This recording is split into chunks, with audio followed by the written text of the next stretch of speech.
Get your kids out of here. They're stealing all the attention. My sister-in-law Amanda's angry shout pierced through the joyful hum of the baby shower, causing the room to fall into stunned silence. My daughters, Emma and Lily, who were 8 and 6, had been quietly arranging the gift table, their tiny hands still holding the presents they'd been so carefully organizing. I'm Julia, and honestly, I never imagined I'd see my sister-in-law lose her composure over my kids simply being themselves. But here we were, standing in her lavishly decorated living room with 30 stunned guests watching her completely unravel. I mean it, Julia. This is my day, my baby shower, and your perfect little princesses are making everything about them. Amanda's face was flushed, her hands trembling as she pointed accusingly at my girls. Everyone's going on about how adorable they are, how helpful they are. I just can't stand it anymore. I glanced at my daughters, dressed in the simple sundresses they had chosen themselves, their dark curls neatly braided. They weren't doing anything out of the ordinary, just quietly assisting with the presents like they always did at family gatherings. My mother-in-law had asked them to help, and they'd been doing so with excitement and care. Amanda, I said calmly, stepping between her and the girls. They're just helping with the gifts. That's all. Nothing more. Amanda let out a bitter laugh. Did you hear Mrs. Peterson talk about how well-mannered they are? Or Mrs. Roberts asking if they take etiquette classes? They're already making my baby look bad. The ridiculousness of comparing her unborn child to my daughters was almost laughable, if it weren't so deeply troubling. I could see Emma and Lily shrinking behind me, confused and hurt by Amanda's outburst. Mandy, darling, my mother-in-law, Sarah, intervened. You're overreacting. The girls are just. Don't tell me I'm overreacting. Amanda interrupted, her voice rising. This is exactly what Julia does, bringing those perfect little dolls to every family event, making everyone else feel inferior. Not today. This is my special day. I felt a small hand slip into mine and turned to see Lily, her eyes brimming with tears. That was the breaking point for me. I could deal with Amanda's jealousy when it was directed at me, but seeing my daughter upset crossed the line. Girls, I said softly, go grab your coats.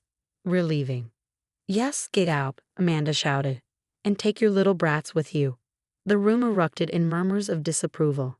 I saw Amanda's friends exchange uncomfortable glances, while some of the family members looked absolutely mortified. My mother-in-law started to protest, but I gave her a small shake of my head. There was no saving this now. As we walked to the door, Emma turned back and placed the small gift bag she'd been holding on the side table. We made you something for the baby, Aunt Amanda, she said in a soft voice. I hope your baby likes it. The simplicity in her words caused several guests to tear up. Even Amanda seemed taken aback for a moment, though she quickly masked her surprise with another scowl. In the car, I took a deep breath before turning to face my girls. I'm so proud of you both for handling that with such grace, I said, my heart aching as I saw their confused faces. Mommy, Lily asked softly, did we do something wrong? No, sweetheart, I reassured her. Sometimes adults, they have big feelings and they act in ways they shouldn't. This wasn't about you at all. Emma, always the observant one, spoke up. Aunt Amanda was mad because people were being nice to us instead of just talking about her baby. I nodded, impressed by her insight. Exactly, but that doesn't make it right. As we drove home, my phone buzzed repeatedly with messages from the baby shower guests. Mrs. Peterson, a key member of the local charity board, was especially upset. The way those girls behaved with such poise and that gift they made. Please tell them they're always welcome at our community events. More messages followed, each one expressing shock over Amanda's outbursts and admiration for my daughter's composure. But it was Emma's soft voice from the back seat that truly grabbed my attention. Mom, she said quietly, I have an idea. Remember how we were going to help set up the nursery next week? What if we did something different instead? I glanced in the rearview mirror, curious. What are you thinking, sweetie? Emma exchanged a glance with Lily, who nodded in agreement. What if we showed Aunt Amanda that we don't need to be there to do something nice? As Emma explained her plan, I couldn't help but smile. My daughters, despite having every right to be upset and angry, were brainstorming ways to show kindness. At that moment, I realized they might actually be too perfect. Perfect in a way that Amanda couldn't handle. Little did Amanda know, my daughter's response to her cruelty would leave her speechless and provide the baby shower guests with a story they'd talk about for years. The next morning, I woke to find Emma and Lily already seated at the kitchen table, surrounded by colored paper, markers, and craft supplies. They were whispering excitedly and stopped when they noticed me. "Mom," Emma quickly covered their work with her arms. "Don't look yet. It's a surprise." Over breakfast, my phone buzzed with even more messages from the shower guests. Amanda's outburst had ignited quite a stir in our small community. Mrs. Roberts, who ran the local women's club, had even called personally. "Julia, I want you to know, several of us left right after you did," Mrs. Roberts said, her voice steady. "That kind of behavior toward children is unacceptable. And to think those sweet girls still left a gift." I glanced at Emma and Lily, huddled together, working on something with quiet determination. "Thank you, Mrs. Roberts. They're actually making something special right now." She smiled warmly. "Of course they are. Those two never let negativity stop them, do they?" Later that morning, Emma explained their plan. They were creating a welcome baby book for their future cousin, filled with drawings, advice, and kind notes. But they wanted others to join. "Can our friends help too?" Lily asked excitedly. "Like a big community project." I hesitated. I didn't want to fuel more drama with Amanda, but their hearts were in the right place. "Okay," I said, "but keep it simple." It didn't stay simple. Emma shared the idea at school, and it snowballed. Classmates, then parents, got involved. Mrs. Peterson, who'd been at the shower, offered to help through her charity network. "Let the community show what kindness really looks like," she said. Soon, kids were submitting artwork and messages. The local bookstore offered to bind the book. The art teacher helped with layouts. Even the school principal contributed a letter on the value of family. Meanwhile, my mother-in-law Sarah called. "Amanda's been crying. She says no one understands how hard it is being compared to your girls." I sighed. She's the only one making that comparison. Sarah paused. "The girl's gift is still unopened on her table. Even after how Amanda treated them, my daughters were still creating something beautiful for her baby. It was their idea," I said. "They believe every baby deserves to feel welcomed." There was a long silence.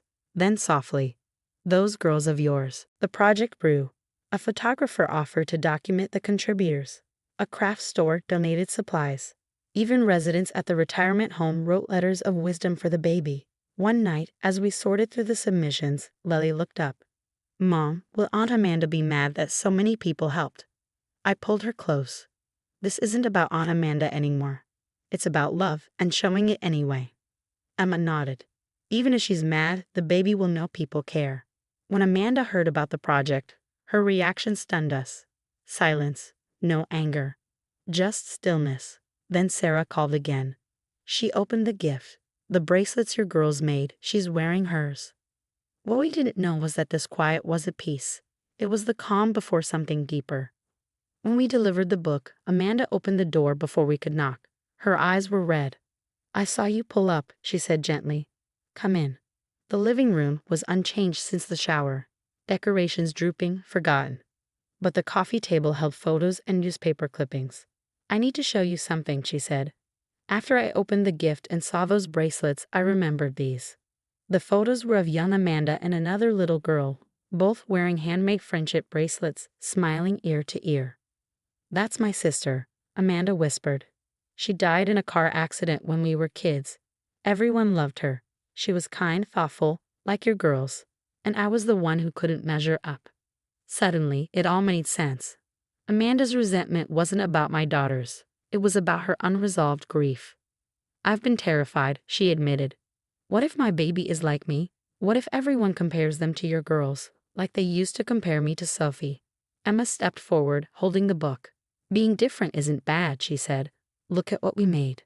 Amanda opened the book slowly, her hands trembling. Each page held art, stories, love. Notes from kids and adults alike, all about what made them different and special. Lily smiled.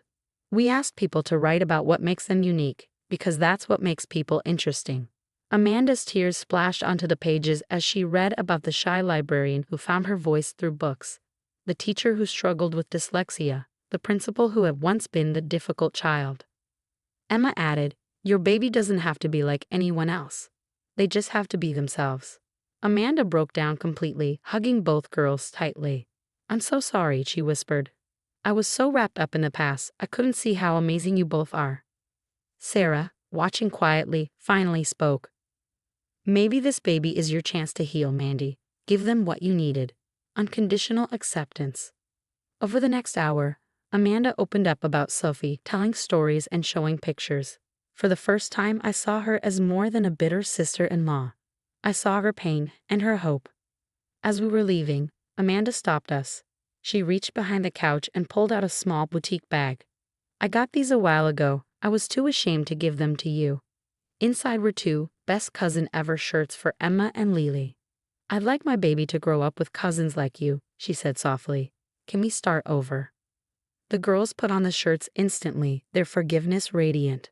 Driving home, I looked at them, so full of grace.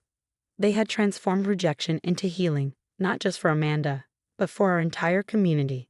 3 months later, Amanda gave birth to a beautiful baby girl. She named her Sophie, and in the nursery, the community baby book sits on a shelf, a reminder that kindness, even in the face of hurt, can create the kind of healing that lasts a lifetime. Thanks for watching. See you in the next video, and until then, stay stunned.